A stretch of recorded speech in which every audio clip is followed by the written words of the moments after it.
ഇതിപ്പോ ഗംഗാധരേട്ടന്റെ വരവുകൊണ്ട് പ്രത്യേകിച്ച് ഒരു കാര്യമില്ലാതെ പോയല്ലോ. അവൻ രണ്ടും കൽപ്പിച്ച ഏതെങ്കിലും വിധത്തിൽ അവൻ മൈഥിലിക്കും മക്കൾക്കും വലിയൊരു മാനക്കേടുണ്ടാക്കുകയും ചെയ്യും. അതിലൊരു സംശയമില്ല. അമ്പിയേ, ഒരു ബലപ്രയോഗം നടത്താനാണെങ്കിൽ ഞാൻ തയ്യാറാ. എന്റെ കൈക്കരുത്തിൽ എനിക്ക് വിശ്വാസക്കുറവൊന്നുമില്ല.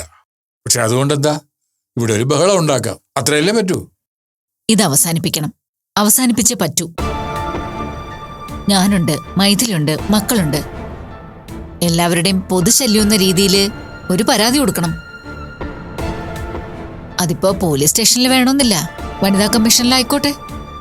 ഞങ്ങൾ 3 സ്ത്രീകളുണ്ടല്ലോ. ഞങ്ങൾക്ക് സുരക്ഷ വേണമെന്ന് പറഞ്ഞാ അതിനുള്ള മാർഗം അവർ നോക്കില്ലേ? പിന്നെ അത് തീർച്ചയായിട്ടും ചെയ്യും. അപ്പൊ അതിനുള്ള മാർഗം നോക്കിയാ മതി. അല്ല, നമ്മുടെ ആനന്ദിന്റെ കൂടെയുള്ള സേവിയർ ഉണ്ടല്ലോ, നിയമപരമായ എന്ത് കാര്യത്തിനും അയാളുടെ സഹായം ഉണ്ടാവും. ഇനിയിപ്പോ മൈഥിലിയുടെ അഭിപ്രായം എന്താണെന്ന് അറിയണ്ടേ? എന്തിനാ എന്റെ അഭിപ്രായം? കേസ് കൊടുക്കണമെന്ന അഭിപ്രായത്തിലാണ് അംബിക. നീ കൂടെ അതിനെ സമ്മതിച്ചാ നമുക്ക് അങ്ങ് ചെയ്യാം.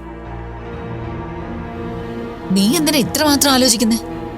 ആലോചിക്കാനുണ്ട്. ഞാൻ പറഞ്ഞില്ലേ എനിക്ക് അടുത്ത ആഴ്ച മുതൽ ജോലിക്ക് പോണെന്ന്.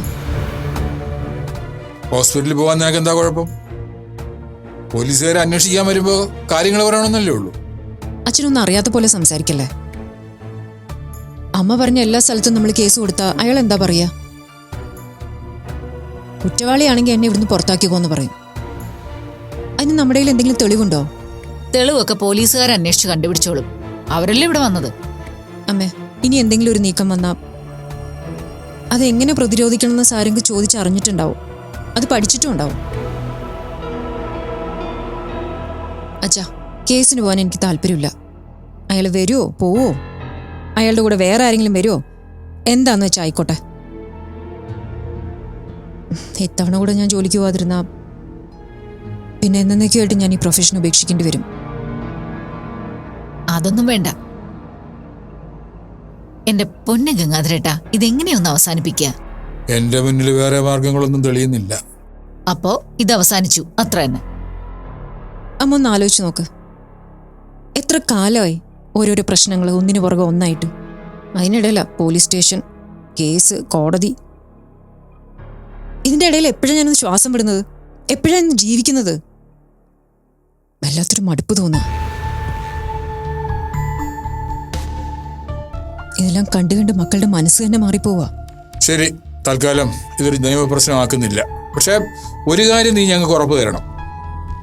ഇനി നിങ്ങളെ ബാധിക്കുന്ന എന്തെങ്കിലും പ്രശ്നം അയാളുടെ ഭാഗത്തുനിന്ന് ഉണ്ടായാൽ നമ്മുടെ മുമ്പിൽ ഈ ഒരു മാർഗമല്ലാതെ മറ്റൊന്നുമില്ല. ഇനിയൊരു പ്രശ്നം ഉണ്ടായാൽ നിങ്ങൾ നിങ്ങളുടെ തീരുമാനം പോലെ ചെയ്തോ. ഇപ്പൊ വിട്ടേക്ക്. എന്നാ ശരി, ഞാൻ മടങ്ങിയേക്കാം. അതിന് അച്ഛനെന്തിനാ തിരക്കിട്ട് പോകുന്നത്? പോണം മോളെ, പോയിട്ട് കാര്യമുണ്ട്. ഇനി എന്തെങ്കിലും പ്രശ്നമുണ്ടായാൽ അത് മറച്ചു വയ്ക്കാൻ അവള് ശ്രമിക്കും. അമ്പി അതിന് കൂട്ടു നിൽക്കണ്ട. ഞാൻ വിളിച്ചു പറയാം ഗംഗാധരേട്ടാ. പേ പിടിച്ച് നടക്കുന്നതിനെ തളച്ചല്ലേ പറ്റൂ. ഇത്രയും കാലവും നാട്ടുകാരുടെ മുഴുവൻ ഉപദ്രവമായിട്ട് ഇങ്ങനെ ഒരുത്തൻ